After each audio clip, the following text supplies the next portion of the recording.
All right, people, hello, and welcome back to the channel. Welcome back to the Cup Chasers podcast. It is the 21st Century World's Best Bracket Challenge that we've got going here this summer. And we're going to kick this segment off with one that's pretty close to home. Ashley Cole is up against Luis Figo. It's an interesting one. Again, I'll remind you that we're playing a Champions League final in the morning, and these two are going to have the best game of their entire career. Who do we got? Ashley Cole. Can I Ashley hear? Cole. I immediately was like, Chelsea bias Jake, is did you coming at really? me. It doesn't even matter what I picked because I already knew the Chelsea guys were going to pick Ashley Cole. I mean, I was picking him too, but that's not. Figo was a legend, though. Figo was an absolute legend. Oh, he was most definitely. But I mean, But Ashley was Cole the kind best of left back in the changed world. the I I was left about back to say he was the position. best left back ever. Like, For at least 5 years, he's the best left back in the world. The world. Didn't we decide he was the Premier League's best ever left back in Yeah. our best 11? Yeah, Yeah. Easy. he's probably on a World 11 as a left back too. So Yeah. There's been some pretty good ones, but yeah, I definitely think that I can agree with that. Although it's Figo was good. Figo was a legend, but like he was a legend for Portugal for sure. most definitely. Madrid as well. Big time goal scorer. And I still remember in the '02 World Cup when USA had to play Portugal. It was such a huge deal that Figo was going to be the guy that just ruined US dreams, and then we beat him I 3-0. remember that. That was one of the US most famous World Cup victories, really. 5:30 in the morning. If I recall. Yeah. Well, Get up for that one. yeah, well, you heard it. Ashley Cole is the decision on that one. Alrighty. Next up, Karim Benzema and another Chelsea legend, Michael Ballack. Benzema. Yeah. Benzema. For me, it's Benzema. The Ballon d'Or guy. Yeah. I mean, I love Ballack. I think he was huge for Chelsea, but Benzema is on another level. I'm a fan. I'm a Benzema fan. He's just got that X factor, and he owns the Champions League. I definitely have my issues with Michael Ballack because he was in that wave of Chelsea players, and that came in and just kind of ended Arsenal's kind of dominance. Mourinho comes in, and if you recall, actually, Chelsea beat Arsenal in the FA Cup in the Invincible season. So I think, kind of right after that, when we started to fall off, Chelsea started to rise. Michael Ballack was a big part of that.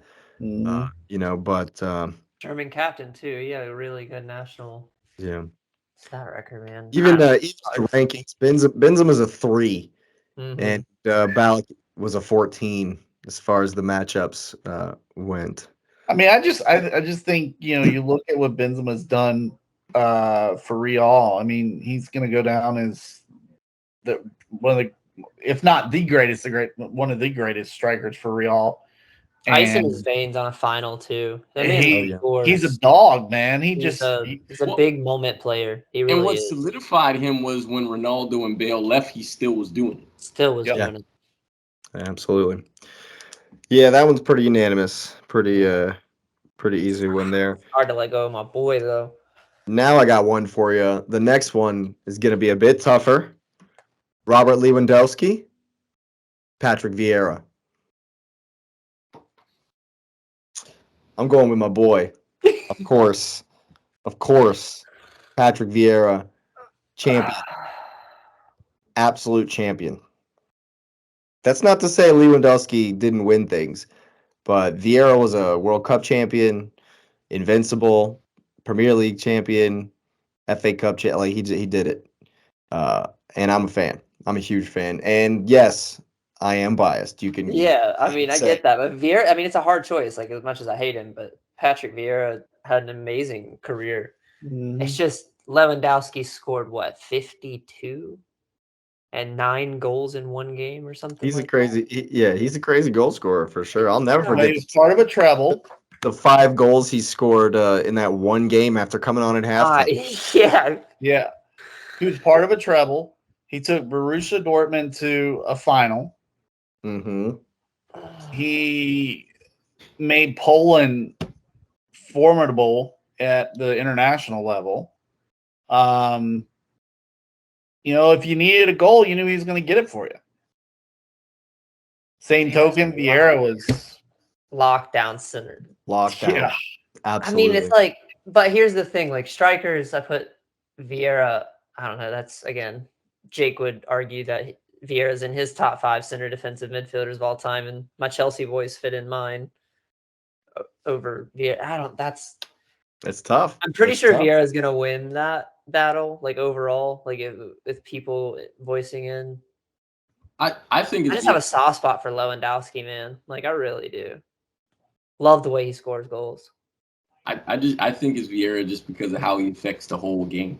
Yeah. I think what his effect on the total game has more impact than Lewandowski. I mean, He was a leader as well. He wore the armband for a while. He was a leader. I mean, I got a little City love for him too, though. So That's fair. it's some bias fair. there as well. I try to blot that out of my memory, to be honest with you. It happened though. But it did happen. It did happen. So that leaves you, Patrick. I'm torn. Tough one.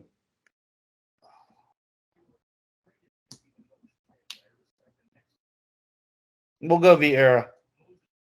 Nice. That was tough. It's tough. That's like a tough one. I sit here and like I said, if I would need a goal, I'm asking Lewandowski and he's going to give me a goal. He will. We were talking about previously Zlatan. Does he perform in big moments? Or is he just Zlatan? Yeah. Lewandowski, you count on to score in big moments. And he's proven it. So I struggle with it, but that's hard. I mean, it's a tough one. Vieira was locked down. He was a stalwart. Total impact on the game, though, for me. Yeah. Lewandowski needs the service. Vieira was given that service. Yeah. Yeah. Yeah, we'll go Vieira. Perfect. Well, the next one, somehow we managed to get 3 Chelsea players in our first 4 matchups here. Y'all are going to hate me. And remember, I didn't do this, so don't get mad at me. Oh, no. I know what this is going to be. Eden Hazard. Uh-huh. Ronaldinho. Eden Hazard. Who? I don't care who says it. Ronaldinho? They both got Hamburglar disease. You said...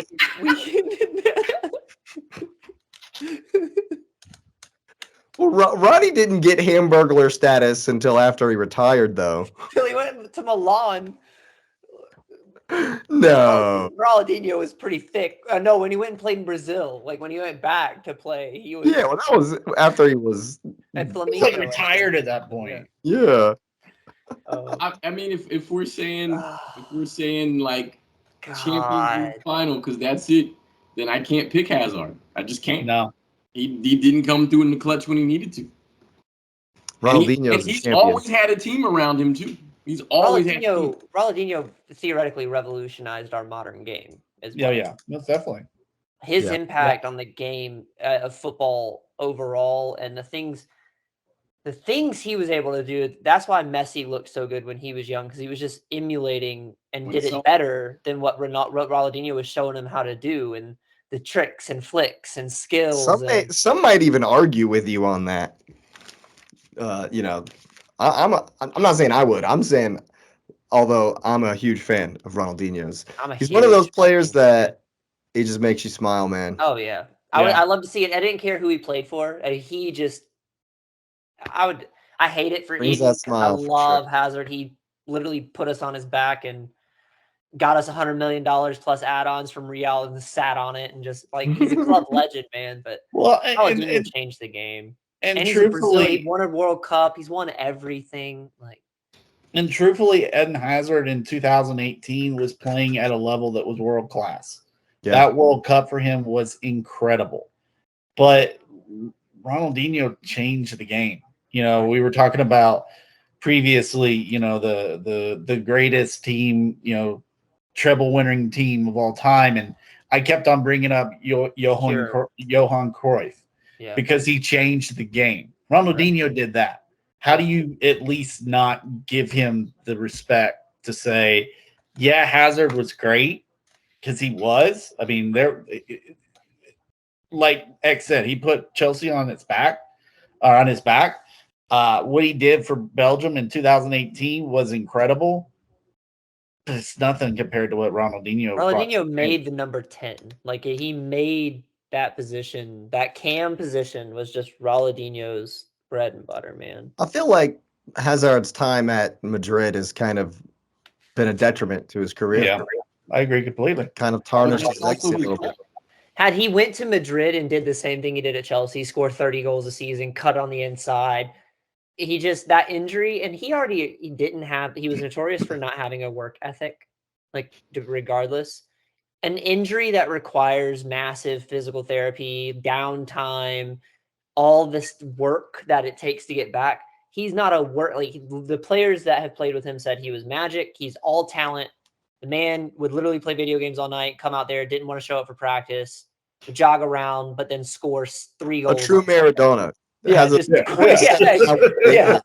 And then comes on, scores a hat trick. Scores out, yeah. And he's just like, you know what? Yeah, I'm here to do it. Like, he's that type of person. And I think that injury really messed him up because his mentality was all talent based. And when you lose a little bit of your edge and your flow and the repetition that you have built into yourself, PT's hard. It comes back from injuries that are hard.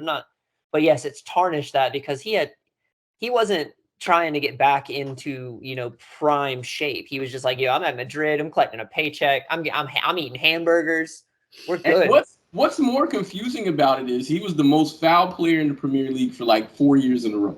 Oh yeah. And so you would think that you would have a conditioning program to make sure your body could hold up to that, handle that. And then he didn't do anything, which is insane because he was literally like on the cusp of the conversation. And he didn't put the work in. And while people might not like Ronaldo in personality, he put the work in. Never question his work. It's not talent, it's work. Right. Absolutely. But no, I'd go with Ronaldinho. Absolutely. Well, perfect.